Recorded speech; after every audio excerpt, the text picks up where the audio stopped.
Welcome to the Biz Easy podcast, where small business is simplified for greater results. Brought to you by Resources and Development. Go to www.resources-development.com for help in taking your business to the next level. And now, help me welcome the host of the Biz Easy podcast, Steve McCrillis. Welcome to the Biz Easy podcast, where small business is simplified for greater results. Coming to you today from the Escalante Staircase region of Utah. And we're looking to make your business more simple, or as I like to say, more biz easy. Steve McCrillis wants to talk about getting financing for your business, so I'm playing host today. But before we get started, Steve, I wanted to let you know that I've been going to the chiropractor lately. Wait, a chiropractor? Are you okay? Yeah, I am now, but at first I thought he wasn't a very good chiropractor, but now I stand corrected. I just stepped right into that one, didn't I? Yes, you did. I'm Skip Williams. I'll be here all week. But right now it's time for Steve McCrillis. So the topic of the day is a simple question. Do you need money for your business? Now, every small to medium-sized business owner at some point in time in their career has been asked the simple question, whether it be from a credible finance company, a friend, a relative, an angel investor, a retail company, car dealer, or credit card company. Now, the intrigue of the question evokes a whirlwind of thoughts, most of which revolve around the idea of how nice it would be to get an infusion of cash in the business. Now, the answer to the question is generally the same, but those who have been down the path of getting money from a lender realize it comes with a host of concerns and questions. Now, I would submit to you that those who can demonstrate and or prove that they do well without it or simply don't need it will likely be the same people who are most likely to get it without a great degree of obstacles. Now, why is this so? Well, the lender wants to be sure that they will get their money back, albeit with interest attached, but that the risk in making the loan is as little risk to the lender as possible. So you're saying that if I don't need money, I can probably get it, but if I need it, I'm probably out of luck. Well, I wouldn't say out of luck, but that is the gist. Absolutely. So the onus is on you to demonstrate that you can pay the thing back. Now, that said, most entrepreneurs need an infusion of cash at some point in time. Now, the most obvious reasons are very simple. They're starting the business, they're expanding the business operations, buying new or innovative equipment, enlarging inventory, or adding staff or sales personnel. Now, the problem is that the more common reasons that entrepreneurs think they need the money is for less enviable reasons, like can't make payroll, can't sustain the accounts payable in a timely fashion, not collecting receivables in a timely manner, an unexpected, unplanned major expense arises, or the business owner hasn't kept up with the personal obligation and needs money. Now, the fact of the matter is the business owner hasn't managed his cash flow effectively, often because their company has not been managed as profitably as it should be. Now, as I traveled around the country visiting business owners, I would submit that 99 out of 100 business owners that I met started with not adequate cash flow as their top 3 business challenges. Now, to translate not adequate cash flow really means that they need a cash infusion. And my response to their challenges, always in the formal question, was, what do you need the money for? Well, invariably, once we dialed in on the business owner's challenges, it came down to the second set of reasons previously stated. Okay, so here we are. Cash outflows exceed cash inflows. Let's dig deeper. Now, whether you need money for startup expansion, enlarging equipment or inventory, or even to sustain business operations, the burden is on the borrower to demonstrate to a lender that there's little risk in lending the money. Now, a lender never wants to think that you're borrowing money to pay off debt, though there are many such companies that offer this option, but at substantial expense to the borrower. Now, I learned early in my career, using an excavator metaphor, when you're in a hole and you want to get out, stop digging. Steve, don't you think the businesses that are borrowing for cash flow reasons have a profit problem more than a cash flow problem? Well, ultimately, it boils down to that, absolutely. But that said, getting a loan by showing the lender low risk can be challenging. Now, a home loan or a car loan are quite common, and most people have managed through those circumstances before, and generally with ease. Now, the difference here is that the car or the house is collateral. In other words, the borrower decides to stop making payments and the lender takes back the car or the house. Now, in a business, particularly one where the equipment or machinery will not satisfy the loan as collateral, The borrower must now prove that using the money from the loan, business operations, and the profit thereby achieved will be able to make the loan payments. Put simply, they can't, or certainly don't want to, take the business away from you if you don't make the payment. For clarification, all SBA loans are determined this way. Steve, I think that's worth repeating, that most business loans are unsecured and rely mostly on the ability to repay. And I would imagine credit history too. Wouldn't that be true? Yeah, that is true. In fact, the business owner's credit will be taken into consideration. So you like to separate business from personal. Your personal, especially with SBA, will be lumped in with the business loan. That's just the way it works. You have to secure it through your own personal credit.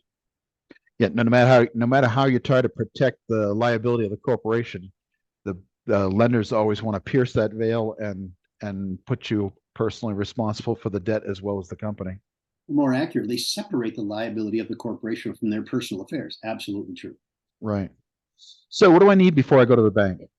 Well, where to start? There are two things required by all lenders for business loans. One is a financial report to show how the money flows in and out of the company. Number two, business plan to explain how this business makes money so effectively. Both of these get extremely difficult when borrowing for the second set of reasons and are challenging enough for the first set of reasons.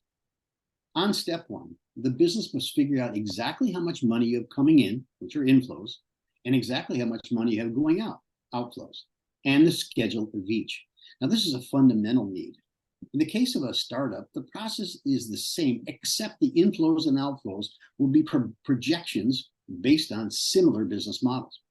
Well, thereafter, determining how much money the investment will enhance the value or profitability of the company is key.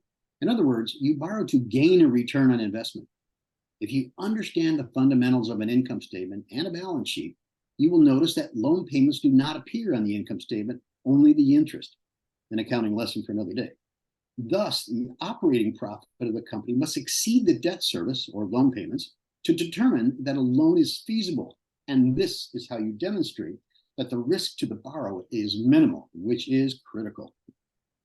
That's right. The liability of the loan remains on the balance sheet, and it's reduced each time you make a principal payment. But the interest portion is an expense that shows up on your P&L or income statement. And therefore, your income statement will not really show the true cash flow, hence the need for that cash flow statement that you alluded to. Does that sum up what you're saying? That does sum it up. In fact, I was going to save that for another day, but I think you pretty much minimize that explanation with great clarity, and I appreciate that. But yeah, the cash flow is different than income statement is the key point you're making. I would say that another key point is understand the difference between cash flow and profit. Exactly. Once you've understood and substantiate the feasibility of someone loaning the company money from a cash flow perspective, get busy writing a plan. Now, startups write business plans explaining the nature of the business and how their particular business is uniquely positioned in the market to return to the owner more money than it takes to run it. Now, the fundamentals of the report are concise but descriptive enough to make the lender realize how little risk there is in making a loan. Now, business plan preparation has evolved over the years, trending more towards an executive summary format with key, unique, yet factual features that make the business low risk. Unfortunately, gone are the days of selling a lender into giving a loan based on flowery, compelling language, unrealistic blue sky expectation, and because it's your neighbor's banker. In other words, do the due diligence required, provide the financial reality of the circumstance, and most of the other challenges of getting a loan will simply fall into place.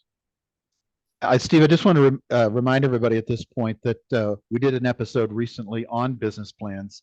And if anybody wants any more information on that particular topic, please go check out that episode. Yeah, I think that's a great place. You also find it in the blog on our website, resources-development.com. Right. Now, I appreciate that preparing yourself for a loan can sound daunting. I can assure you that it is daunting if you can't prove to yourself that if the roles were reversed, would you lend you the money? Referencing Right. the many business owners that I've met with and said they didn't have adequate cash flow, once they realized that their inflows wasn't the problem, and instead their outflows was the problem, the course of the conversation changed dramatically. In other words, you don't have an income issue, you have an expense issue. If you've read any of our other blogs, we've written about business and operations, or read any other business resource material, you'll know that profit is a primary directive. Between calculated risk and reckless decision making lies the dividing line between profit and loss. Show a lender you can make profit through good decision making, and the process of getting a loan will be much easier. To your point, Steve, about profit, I mean, profit can be made by selling a higher volume of things. It can be made by charging a greater price. It can be made by reducing the expenses to create to deliver that product or service, and frankly, lowering your overhead. All four of those methods can be used in combination to increase that profitability. And if you can increase that profitability enough, then cash flow problem goes away, doesn't it? Well, I think that a reasonable understanding of the use of a P&L statement or income statement, and understanding what the balance sheet says, and being able to forecast that, as most companies do, they do prepare their own performance. What are your goals and expectations for sales performance, profitability, margin, et cetera? Becoming acquainted with the metrics or key performance indicators of your company is critical to forecasting what you're going to need and how you're going to present that to a lender. Because remember, reverse the roles. If you were going to lend you money, of course you would, because you think you absolutely need it. But somebody comes to you and needs that kind of money, would you absolutely lend it if you had a reasonable suspicion that they weren't going to be able to make the payments? And what are you going to get down the line? You're going to get, well, it didn't turn out quite the way we expected. The sales were a little soft. We had a competitor open. All these variables are taken into an algorithm that SBA and all the other lenders take into consideration. They really do take concerted effort in minimizing their risk, because they're in the business of not losing money. Despite what you think about the current financial system and the banking system, they're very cautious about that. Yeah, I mean, if you've got a cash flow issue, is that money that you're going to borrow just going to postpone that cash flow situation to another day? Or is that loan that you're going to get going to actually fix the problem at the root of the problem, as opposed to postponing the problem, right? Oh, I hearken back to that statement I made earlier in this podcast. When you're in a hole and you want to get out, stop digging. So you don't want to just continue to kick that can down the road. Understand that you don't want to pay off debt with more debt. I know many people refinance their home for a lower interest rate.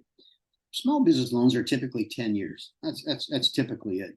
So, if you're trying to pay off a lot of credit card debt, you're trying to pay off some other loan debt, and your interest rates are extremely high, you still are going to need to demonstrate through business operations that it can subordinate the debt load that you're going to incur before it was. So anybody that's tried to consolidate credit card debt understands that.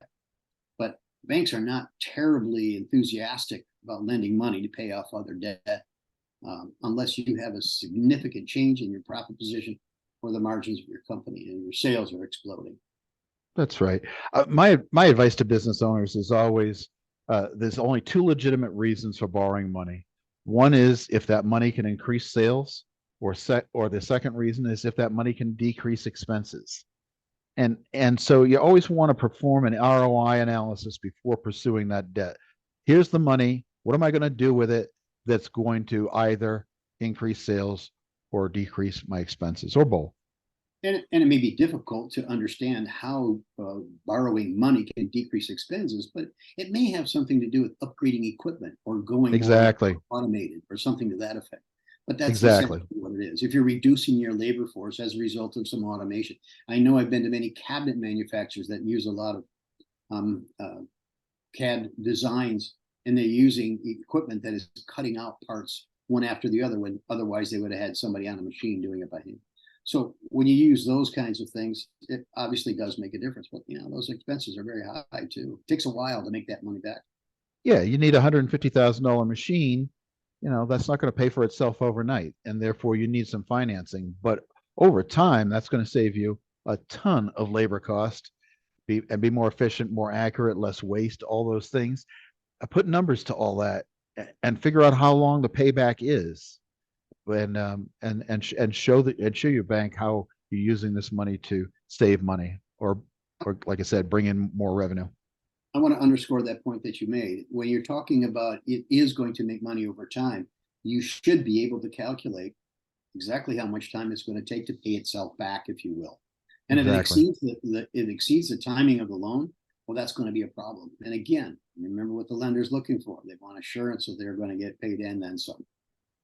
Exactly. Yeah. So having a cash flow problem, even if you want to borrow the money for this new piece of equipment, it's still a hard sell to the bank because they want to know that you can pay it back each month. Why don't you put a bow on this podcast for us there, Steve? Well, I want to reiterate, and I think that every consumer, every individual person out there has found themselves in a spot where I've got more debt payments right now than I have money coming in. And to restate a statement I had earlier, and that is, it isn't that you have an income problem, it's that you have an expense problem. So those are the easiest things to tackle first, or at least investigate before you decide, well, I need more income. And you think that a loan is going to be that income. That's not the same thing. So that's right. But, again, reference several of these podcasts and certainly the blogs, and any questions that come up. Hey, we're here to answer any questions that you got. Right on. Why make it biz hard for why make it biz hard for yourself? Make it biz easy. Right. And that is a wrap.